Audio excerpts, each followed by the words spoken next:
Hello, everyone. In this week's episode of the Hewlett-Packard's Lab podcast, From Research to Reality, I have a great honor and pleasure to be joined by my colleagues from Hewlett-Packard Enterprise and Hewlett-Packard's Labs. I'm joined by Artie Garg, Nick Dubé, Paolo Faraboschi, Ken Leach, and Rangan Sukumar.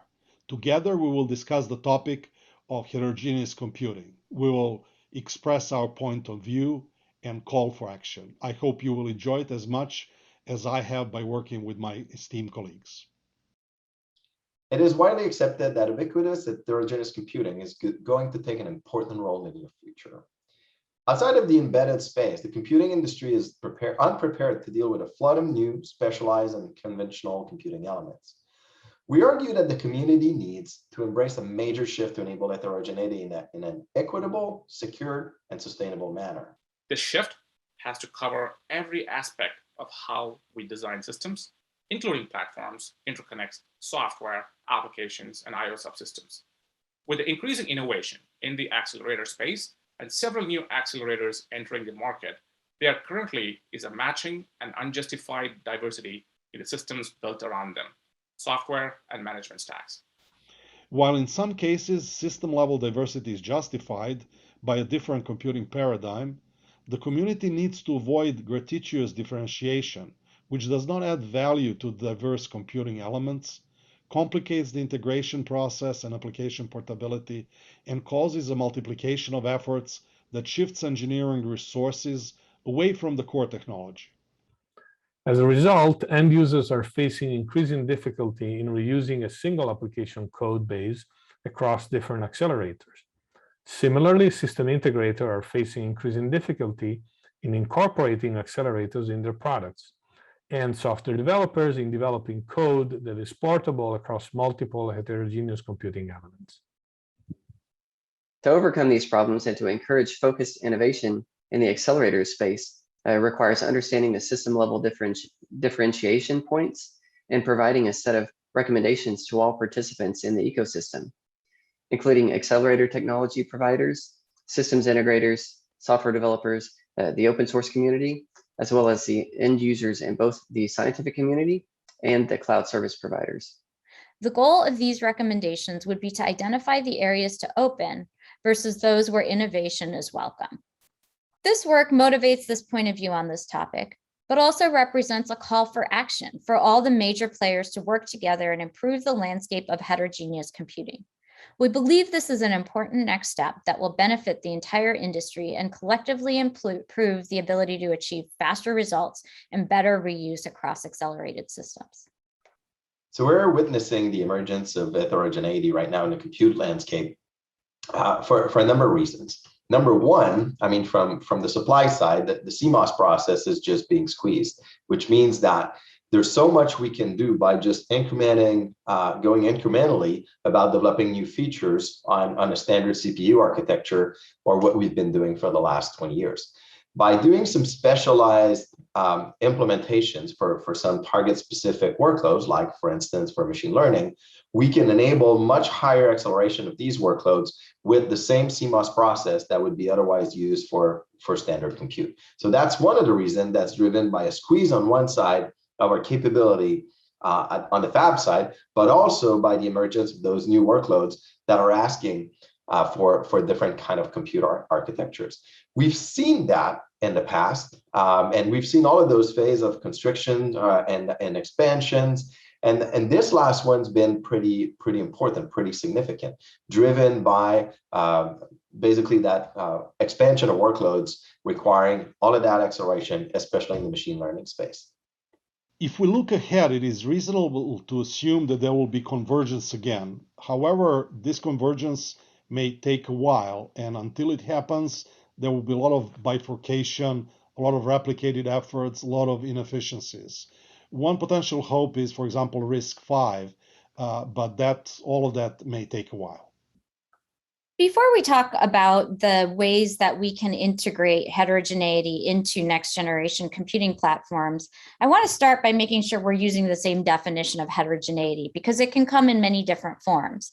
I think one of the ways that maybe we're most familiar with heterogeneity in the high performance computing community is in systems where you might already, and we're definitely seeing it, have a mix of CPUs and GPUs on the same blade in the same nodes, but you still end up having uniform nodes across your system.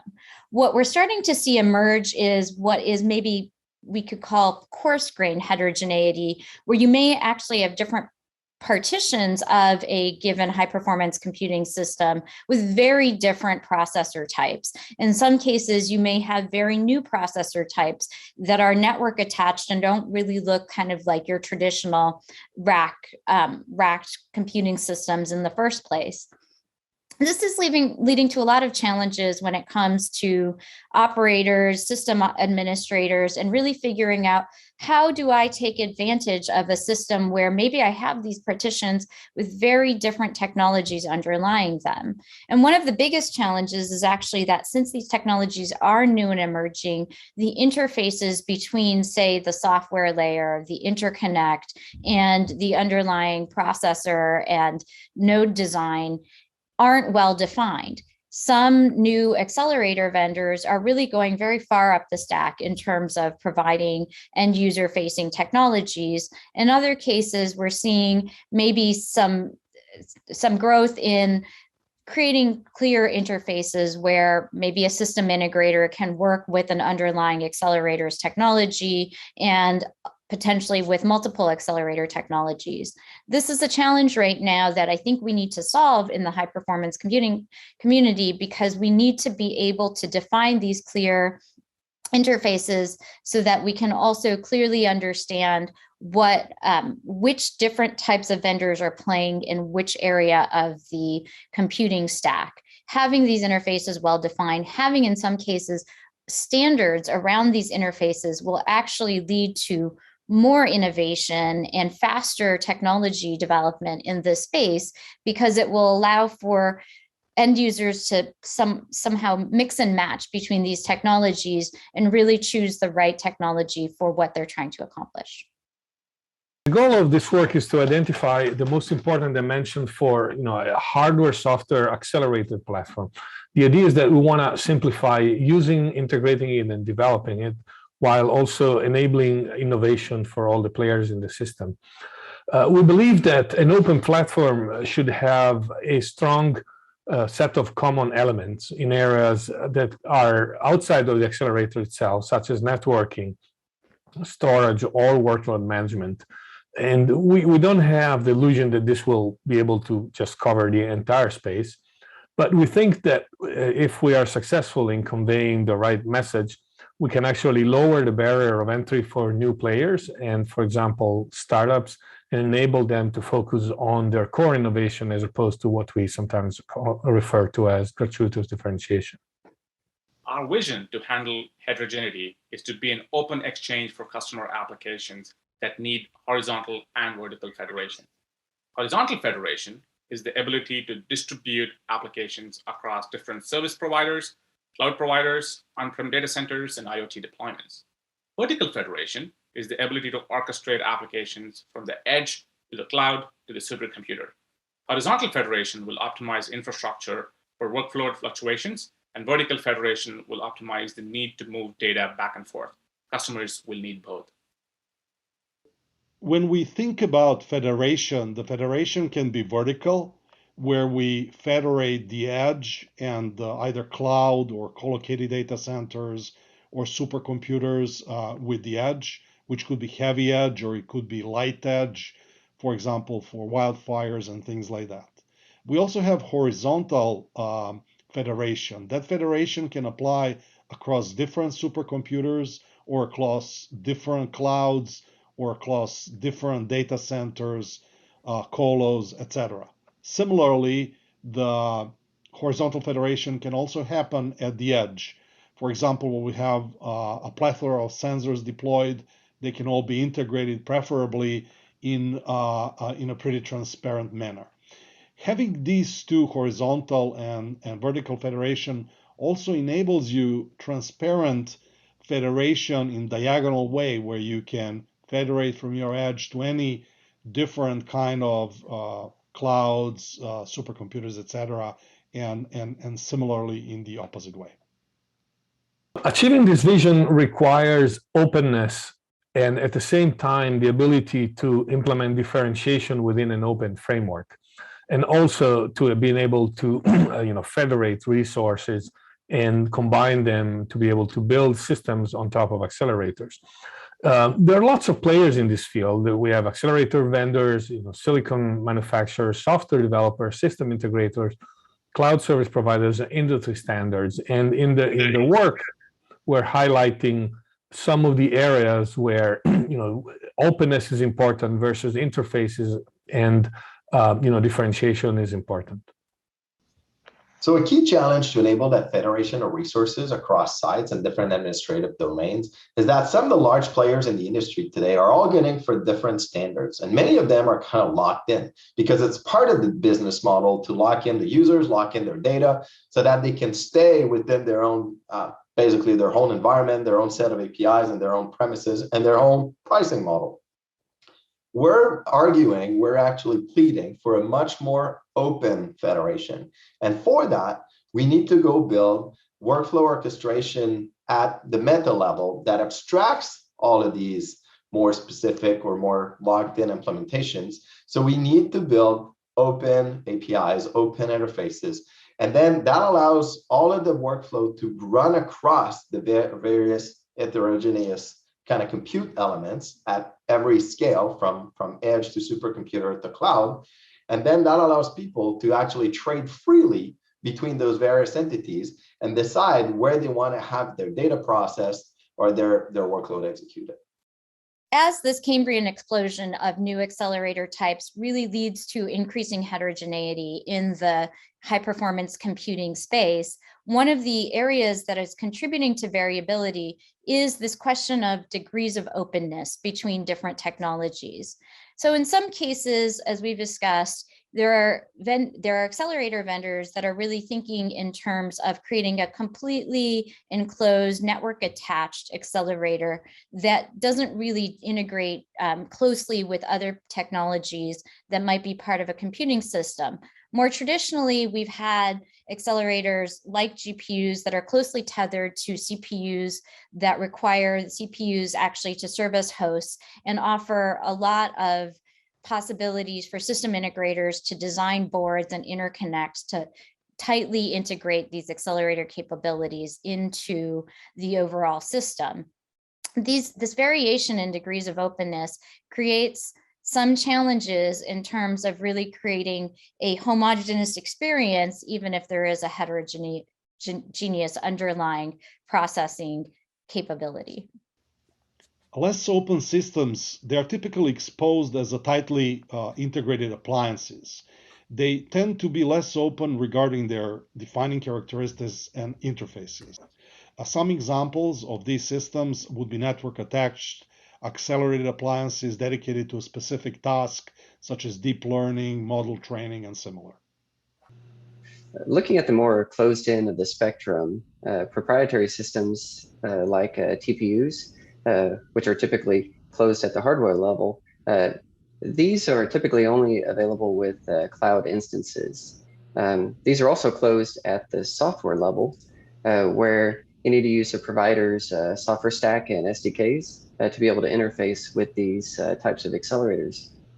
The network fabrics are also hard set in these instances, and there aren't many open source libraries to use within the middleware and runtime layers.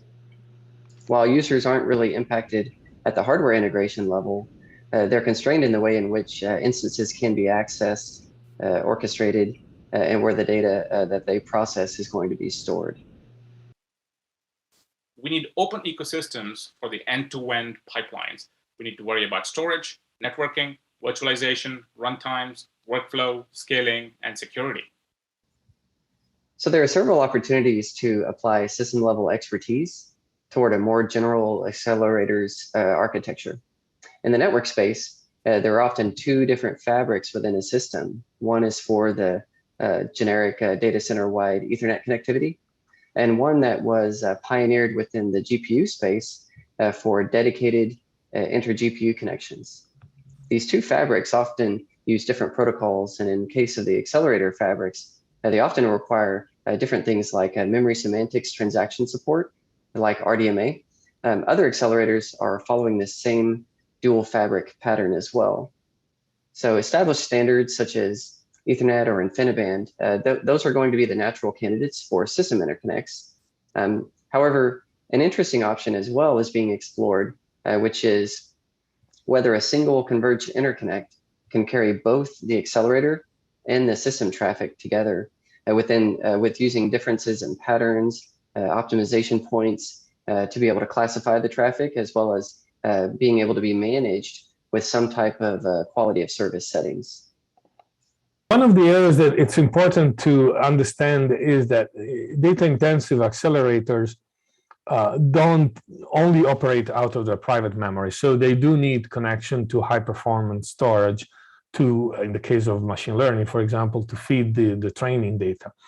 And in many cases, the storage connection is actually very important to be able to take advantage of the performance of the accelerators themselves. And most systems today tend to include their own hot tier of storage, like an array of flash and NVMe drives, so that the most important data can stay close to the compute. However, managing them explicitly, there isn't really a single way of doing that. Lots of people have their own ad hoc methods to copy the data to and from the hot tiers, and that's because in general, most architectures in a large system deployment would include an external parallel file system. So finding ways and standardizing approaches in which programmers and developers can access these tiers without having to manually copy and manage the namespace is going to be really important. And there are lots of technologies in this space that are being developed, and some approaches to kind of find a commonality among them would be also highly recommended. When we think about high performance computing workloads, I always think about it in terms of the actual workflows. What are the different steps that end users take to deploy their jobs onto systems? In the last few years, we've seen a much greater emergence of containerized workloads, which allows users to actually bring their programming environments with them to systems and couple different potentially containers together into a workflow, which allows a certain amount of flexibility. But at the same time, there are some new challenges that are emerging. Probably one of the most important ones is this question of more interactive and dynamic scheduling versus more traditional batch scheduling that those of us who've been in the high performance computing industry for a while are more familiar with. Right now, it's very difficult to integrate a batch scheduled orchestrator, something like Slurm, with some of these more modern orchestration capabilities like Kubernetes.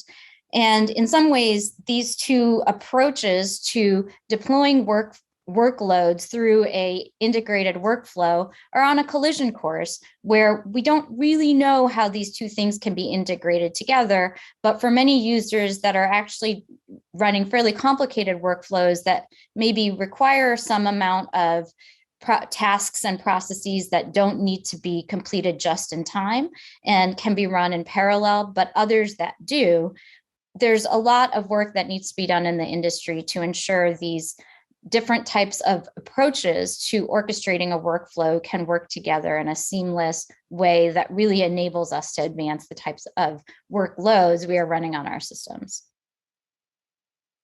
I think the days when we were designing hardware in an isolation as general purpose hardware that could fit about every need are over. A great example of this is the recent Path Forward research program that accelerated Exascale. It was really driven by co-design. What's co-design?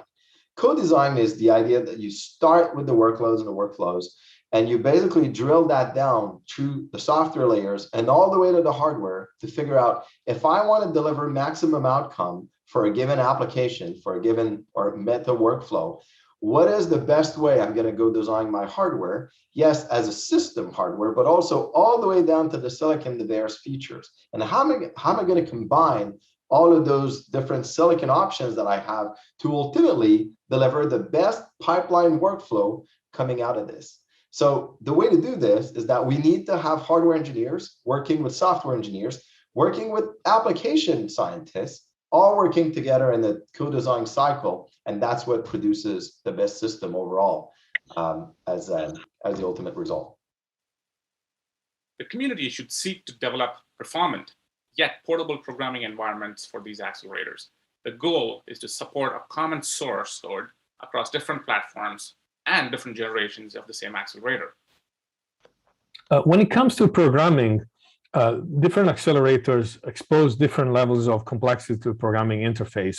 In many cases, accelerators like GPUs tend to be standalone, but in some other cases, we're seeing vendors morphing CPU and GPUs together into a single APU, an accelerated processing unit. In that case, we think that the programming model will actually become simpler again, since both the accelerator and the CPU can now start sharing the same memory space, and they can start effectively being part of the same execution environment. And we believe that programming environments that will support these combined CPUs and accelerators will become increasingly more important in the future. In the last several years, a lot of progress has been made and is continuing to be made around uniting programming environments between systems that run CPUs and GPUs. However, as new accelerators emerge, and often with unique programming environments associated with them, very little progress is being there to further unify programming environments around all of these processor types. There's a Cambrian explosion of new accelerators in the market, focused mostly on deep learning workloads. The decision parameters of these to be able to pick one vendor over another within your larger scale system is not as easy as looking at simple metrics like performance per dollar or performance per watt. The ecosystem of industry solution providers and ease of adoption capabilities are just as important as any of the technical and performance metrics of each accelerator or the different system components. There are also challenges to overcome in the accelerator benchmarking space.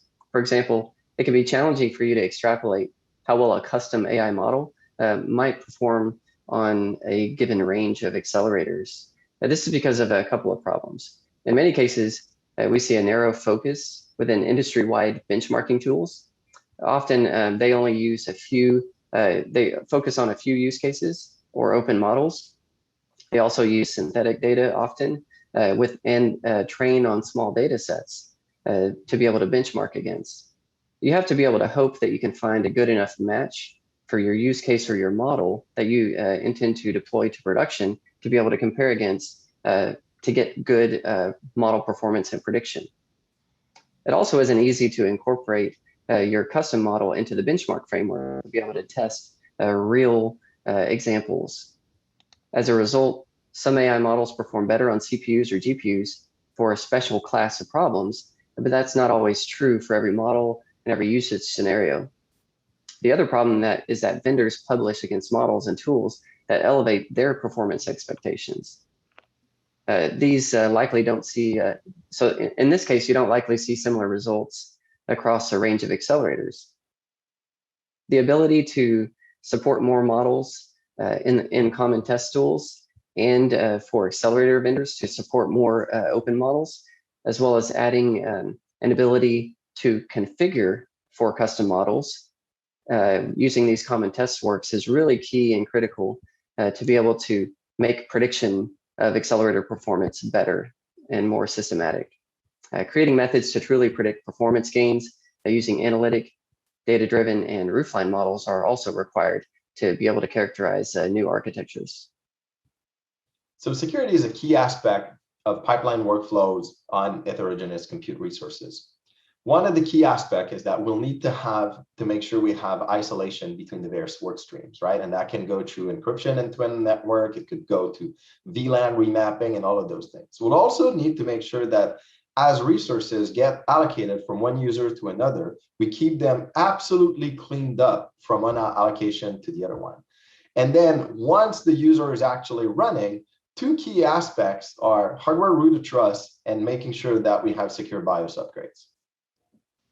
All accelerators should be authenticatable. They should have a cryptographic identity which is certified by their manufacturer. This guarantees that it is a genuine accelerator, not a counterfeit produced by some random or rogue entity or a state. All the accelerators should be able to attest to the firmware configuration and internal hardware components. This guarantees that the internal hardware configuration and the firmware is correct. The hardware components have not been tampered with, the firmware is not malware, and the configuration is what was expected. Hardware root of trust, or also called silicon root of trust, and data privacy are really important areas to focus on within security. Silicon root of trust for hardware identity has developed in computing to prevent the misuse and what you could call counterfeiting or device identity theft. Data encryption is another area which plays a key role in securing data and establishing model integrity. These areas should not ever be overlooked in exchange for quicker time to market. The overall recommendation of this proposal is to create a forum where all the major participants in accelerated systems can work together to define what to open, where to innovate, and how everyone can collectively benefit from improved heterogeneous computing. The various players include end users, such as supercomputing centers, system integrators, open source and open science developer communities, accelerated technology companies, and cloud service providers. In the following, we highlight some possible recommendations, activities, and desired outcomes for each of the individual categories. We need action from the end users and from the scientists at the supercomputing centers in the US Department of Energy Leadership Computing Facility Labs. The set of actions I can think about are sponsoring a set of workshops that with the objective to produce a set of open recommendations and possibly standards and a reference architecture for future accelerated systems, or providing reference architectures to everyone as part of the requirement for future systems. And then work towards obtaining a large funding pool to motivate companies to come up with implementations that cut across the entire ecosystem. So system integrators have a key role to play in enabling an open heterogeneous computing environment. The first place to start is really in the runtime environment.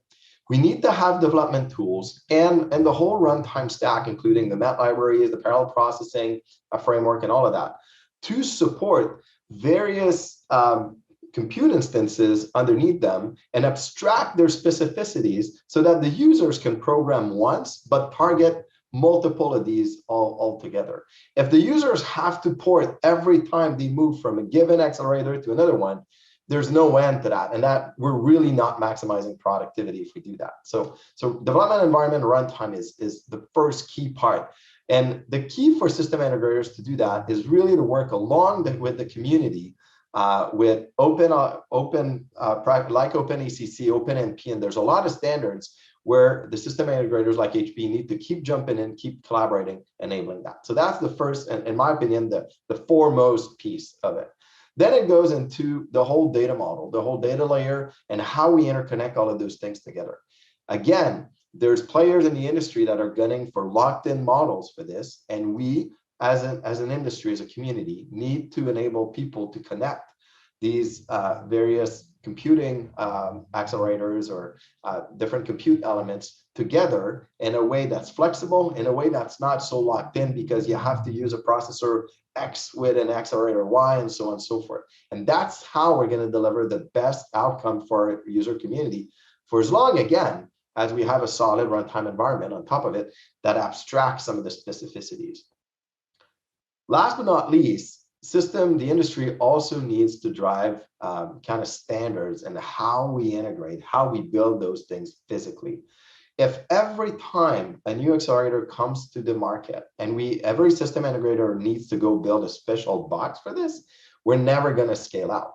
It's like a combinatorial explosion. And if it's on the order of a few $1 million to build any new platform, there's no way we're going to be able to enable the newcomers. It's almost like what we need is kind of a CI/CD environment, but for hardware, where a new accelerator could come in, like physically, with its own set of drivers, and we could just plug that in, that generic or standardized infrastructure. It would boot it up, load the drivers, and start running some integration testing with all the mat libraries and the runtime that runs on top of that, but automatically. We're not there today, but I think this is likely something we should really seriously consider. Second, the scientific community can provide input into what are the desirable programming models that scientific end users and programmers would like to leverage, and what are some of the common use cases for leveraging them. This might include how, for example, traditional or legacy MPI approaches, legacy HPC approaches such as MPI are integrated with more modern and emerging approaches such as AI and ML frameworks. A third area that the scientific community can provide input is what are the parameters that really matter around AI for their workloads? Is it precision? Is it number format? Is it the resolution? Or is it uncertainty quantification? Increasingly, the scientific community can also help by extrapolating and publishing maybe proxy applications that can help in the design of new AI plus HPC systems. And finally, help identify what would be the new benchmarks that would be most relevant to scientific applications so that we can develop systems that really meet the needs of current and future researchers. Open source community is an important player in the accelerated ecosystem. And because they have historically paid less attention to accelerators, our recommendation is to actually start looking at this important new computing element in the system. So for example, areas like tool chains, compilers, optimizers, and debuggers are part of the tool chains that we all use every day. And many of these components are developed in the open source community. Now, when it comes to accelerators, it's becoming hard to get access to the internals of that. So again, that's why the open source community has been a little behind on this. But our recommendation is to kind of try to boost some of the efforts out there, like Apache TVM, that are trying to standardize some of the layers that enable a full compilation and performance implementation toolchain to become more open in the acceleration space. While we're seeing a burst in companies designing high-performing and specialized accelerators, as well as all of these new system architectures, I advocate for much more openness across the accelerator technology community. We also need to try to be less dependent on closed proprietary frameworks. This includes efforts that maybe even have an open source version, but that these open source versions are primarily driven and controlled by a single influencer. Instead, the better approach is to open up the internals and low-level interfaces of these different system components, which can allow for other end users and community developers to fully use architecture potentials written and also be able to write custom kernels and create new methods to be able to interface with these system components. Finally, an ability to accurately predict system performance and efficiently combine these into high-level solutions will be the key to efficiently solve a variety of new problems in the future. Cloud service providers, we make recommendation that they open up their system interfaces with the objective to make their infrastructure more portable across different providers and different accelerators. This can enable them to more easily expand into high-performance computing and enterprise market by exposing innovations in a more open and usable across these multi-cloud and hybrid deployments.